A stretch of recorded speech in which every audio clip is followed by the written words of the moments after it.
In many of the areas where usagm operates, oppressive regimes and controlling governments do whatever they can to keep our journalists from reporting the truth and exposing corruption. Sometimes they simply block the content.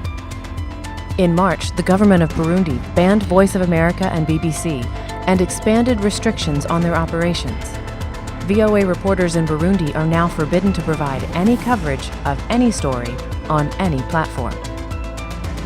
On May 9th, many social media apps and news websites, including that of RFERL's Kazakh service, were inaccessible in Kazakhstan for most of the day following several protests and unsanctioned rallies on Victory Day.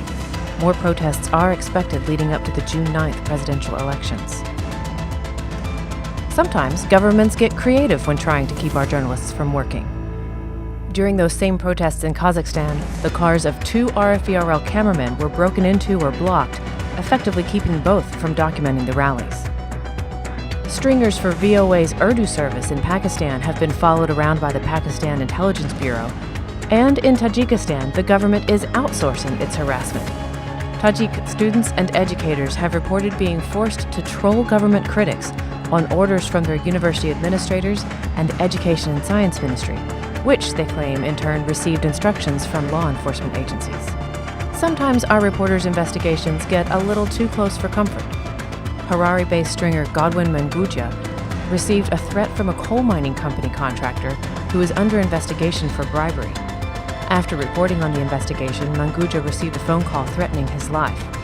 Precautions are being taken and local authorities have been notified.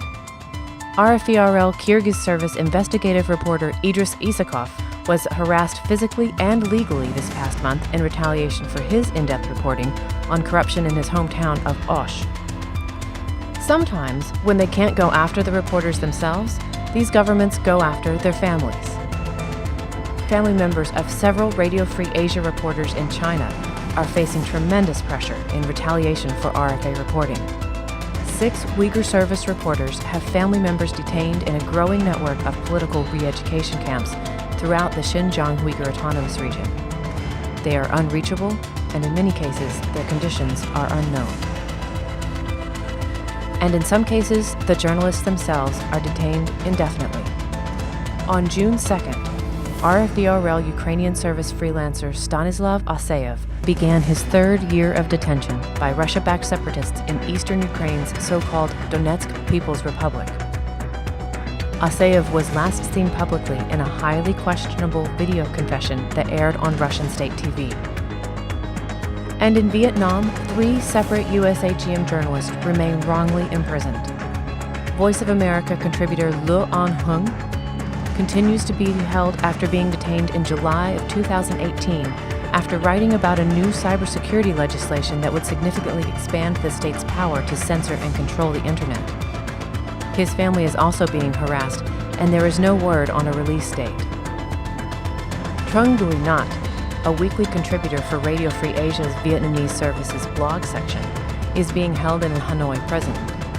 He had gone missing in January after writing a commentary on the growing opposition movement in Venezuela and prospects for change in Vietnam. And Nguyen Ben Hoa, a videographer and blogger for RFA's Vietnamese service, is serving a 7-year sentence in Vietnam's An Diem prison. He is currently being held in solitary confinement after being beaten and choked by prison guards last month.